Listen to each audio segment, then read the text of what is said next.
बिस्मिल्लाहिर्रहमानिर्रहीम। अस्सलाम वालेकुम स्टूडेंट्स। आज के लेक्चर में हम फ़िलासफ़ी के एक टॉपिक को डिस्कस करेंगे जो कि है हिस्ट्री ऑफ फ़िलासफ़ी।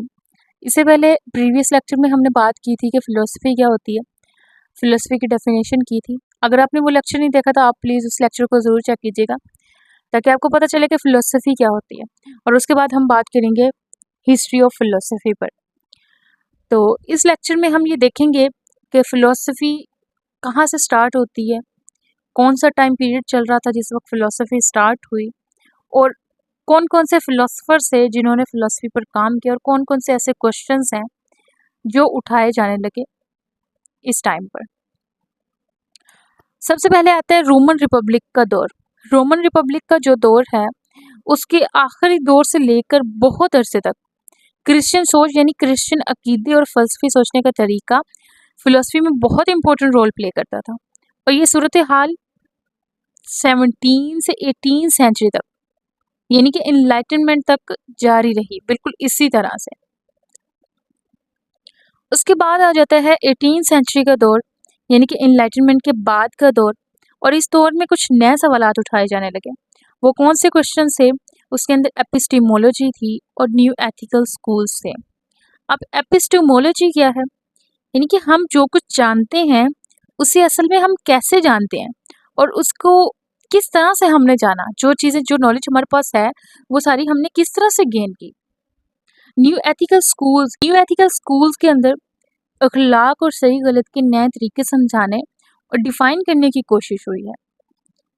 अब अगर हम बात करें कि लेट 1800 सेंचुरी की यानी कि 19 सेंचुरी के आखिर की अगर हम बात करें, यानी फिलोसफी का इस दौरान फोकस ज़्यादा से ज़्यादा लैंग्वेज पर था, लॉजिक पर था और मीनिंग पर हो गया था। लोग ये सब समझना चाहते थे कि हम अल्फाज और मंतिक से असल हकीकत को किस तरह से बयान कर सकते हैं। ये वो दौर था जिस वक्त लोग लैंग्वेज पर फोकस करते थे, लॉजिक पर करते थे और मीनिंग पर करते थे। और इसके बाद दौर आ जाता है 20वीं सेंचुरी का। अब 20वीं सेंचुरी के अंदर क्या हुआ? इस सेंचुरी को फिलोसफी का एक बहुत बड़ा बर्स्ट माना जाता है। यानी इस वक्त में बहुत ज़्यादा फिलोसफिकल काम हुए थे, बहुत सारी थ्योरीज लिखी गई थी और बहुत सारे फिलोसफर्स ने काम किया था इस दौरान। इस वजह से ये जो टाइम पीरियड है 20वीं सेंचुरी का, ये बहुत ही इम्पोर्टेंट माना जाता है हिस्ट्री में, फिलोसफी की हिस्ट्री में। और आज के दौर की अगर हम बात करें तो आज के दौर में फिलोसफी किस तरह से काम कर रही है। फिलोसफी सिर्फ किताबों तक महदूद नहीं रही है, बल्कि हर फील्ड में फिलोसफी इस्तेमाल होने लगी है। जैसे कि साइंस में इस्तेमाल हो रही है फिलोसफी, वॉरफेयर के अंदर हो रही है, यानी जंग और स्ट्रेटजीज के लिए भी फिलोसफी का इस्तेमाल किया जा रहा है। पॉलिटिक्स में, आर्टिफिशियल इंटेलिजेंस में भी फिलोसफी देखने को मिलती है। सिंपल ये कि रोमन दौर से लेकर इनलाइटनमेंट तक फिलोसफी पर क्रिश्चियनिटी का असर था, और इनलाइटनमेंट के बाद लोगों ने सवाल उठाना शुरू किया कि हम अपना इल्म कैसे हासिल करते हैं, हम अपनी नॉलेज कहाँ से लेकर आते हैं, और इखलाक के नए तरीके निकालने शुरू कर दिए। और 1800s के आखिर में ज़बान और मंतिक फिलोसफी का इम्पोर्टेंट पॉइंट बन चुका था इस दौरान। 1900s में फिलोसफी बहुत तेज़ी से बढ़ना शुरू हुई और ये दौर बहुत ही इम्पोर्टेंट दौर माना जाता है फिलोसफी के लिए। और इसके बाद अगर आज के दौर की अगर हम बात करें तो जैसे कि मैंने आपको बताया कि आज के दौर में फिलोसफी इस कदर आम है कि हर फील्ड के अंदर फिलोसफी को इस्तेमाल किया जाता है। बेसिकली फिलोसफी यानी फ़लसफ़ा इंसानी सोचने समझने की बुनियाद से जुड़ा होता है, और इसकी शुरुआत वेस्टर्न ग्लोबलाइजेशन की इब्तिदा से होती है। और ग्रीक फिलोसफी का गोल्डन एज, एक ऐसा दौर, एक सुनहरा दौर जो एथेंस सिटी में 5th सेंचुरी बीसी में होता था।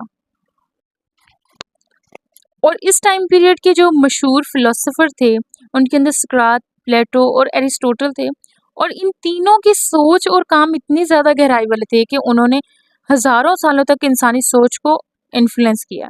और इनकी टीचिंग पहले रोमन एम्पायर में, फिर मिडिल एजेस में, और फिर दोबारा रेनेसेंस और उसके बाद के दौरों में भी दोबारा सामने आई, और बहुत ज़्यादा इन्फ्लुएंस किया इन्होंने लोगों की सोच को।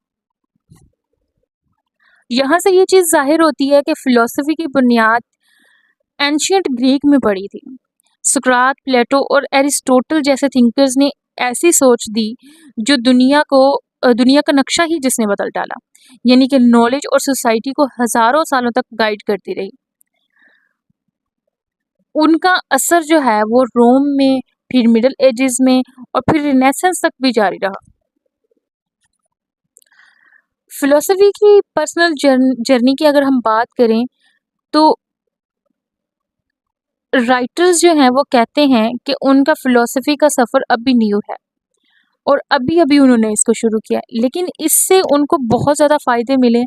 उनको लगता है कि फ़िलॉसफ़ी इंसान को बहुत ही ज़्यादा सोचने वाला बनाती है और हर चीज़ को गहराई से देखने वाला बनाती है।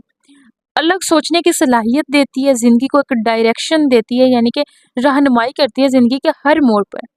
ज़िंदगी को मज़ीद बेहतरीन और पुरमक़सद बनाती है, यानी कि एक ऐसी लाइफ़ बनाती है जो एक मीनिंगफुल लाइफ़ होती है और इल्म से मोहब्बत पैदा करती है फ़िलॉसफ़ी। सीएस लिविस की एक मशहूर कोटेशन है जिसके अंदर वो कहते हैं कि एक फेलो पीपल जो आपका क्लासमेट या लर्नर हो, यानी कि आपका हम जमात हो या आपके साथ सीखने वाला हो, कभी कभी वो टीचर से भी ज़्यादा मददगार हो सकता है आपके लिए, क्योंकि उसने मुश्किल को अभी अभी फेस किया होता है, इसलिए वो उसको सिंपल अंदाज में समझा देता है। टीचर ने वो मुश्किल बहुत पहले सॉल्व की होती है, बहुत पहले उस प्रॉब्लम को सॉल्व किया होता है और उससे दूसरी चीज़ें ज़्यादा कॉम्प्लेक्स लगती हैं। मतलब ये कि जो न्यू लर्नर्स होते हैं वो भी फ़िलॉसफ़ी समझने के काबिल होते हैं, क्योंकि उनको अभी वही सवालात समझ में नहीं आ रहे होते, जो दूसरों को भी कन्फ्यूज़ कर रहे होते हैं। अब हम बात करते हैं फ़िलॉसफ़ी की इम्पोर्टेंस पर। फ़िलॉसफ़ी इंसान की सोच को उजागर करती है और फ्लेक्सिबल बनाती है। अक्सर हम लोग बिना सोचे समझे बहुत सारी चीज़ें एक्सेप्ट कर लेते हैं या फिर किसी बात से कन्विंस ही नहीं होते। कुछ चीज़ें ऐसी होती हैं जिनको हम एक्सेप्ट करते हैं, बगैर सोचे समझे कर लेते हैं। कुछ चीज़ें ऐसी होती हैं जिनसे हम कभी कन्विंस होते ही नहीं हैं। इससे इंसान एक बोरिंग और अजीब तरह की कैफ़ियत महसूस करता है। बड़ी मुश्किल में फँस जाता है इंसान जब ऐसा हो जाता है उसके साथ।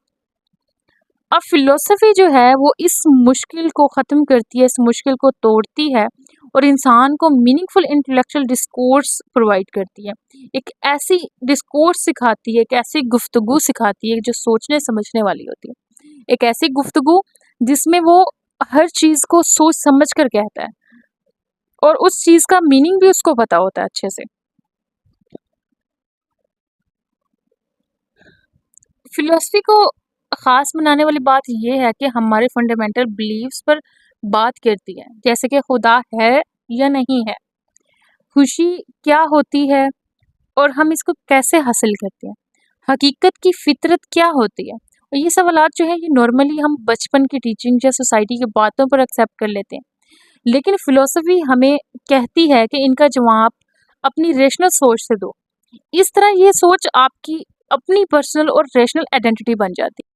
सिंपल इसका खुलासा ये निकलता है कि फ़िलॉसफ़ी इंसान को अपने ज़हन को चालाक बनाने में और ज़िंदा रखने में हेल्प करती है। और ये ऐसे गहरे सवालात उठाती है जो नॉर्मली हम इग्नोर कर देते हैं। जब इंसान इन सवालों पर खुद रैशनल सोच से जवाब देता है, तो उसको अपनी ज़िंदगी की बुनियाद मज़बूत होती दिखाई देती है और उसे एक नया नज़रिया मिलता है। तो आज के लेक्चर में बस इतना ही। मिलते हैं नेक्स्ट वीडियो में, तब तक के लिए अपना बहुत सारा ख्याल रखिएगा। अल्लाह हाफ़िज़।